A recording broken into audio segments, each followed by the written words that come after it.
السلام علیکم ورحمۃ اللہ وبرکاتہ۔ بسم اللہ الرحمن الرحیم۔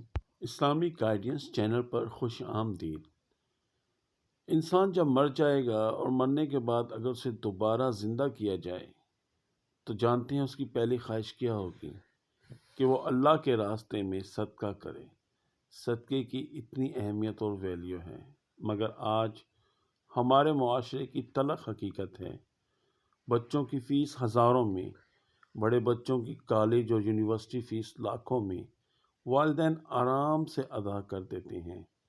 ٹیوشن اور اکیڈمی کے ٹیچرز کی فیس بھی ہزاروں میں بغیر کسی تردد کے ادا کر دیتے ہیں کہ ہمارا بچہ بس کسی بھی طرح سے کامیاب ہو جائے۔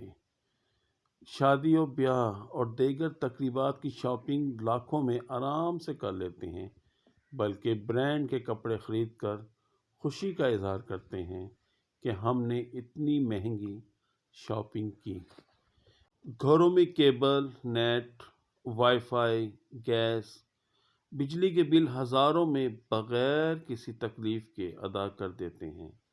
جب قرآن پڑھانے والے استاد کی فیس دینے کی باری آتی ہے تو 1000 روپیہ بھی دینا مشکل لگتا ہے، بلکہ الٹا باتیں کی جاتی ہیں کہ اب قرآن پڑھانے والے بھی فیس لیں گے۔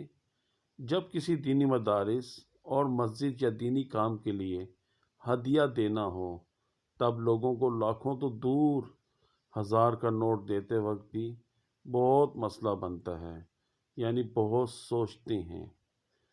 کیا آپ کے نزدیک اللہ پاک اور اس کے احکامات کی یہ اہمیت ہے؟ دینی مدارس اور مساجد کی یہ ویلیو ہے؟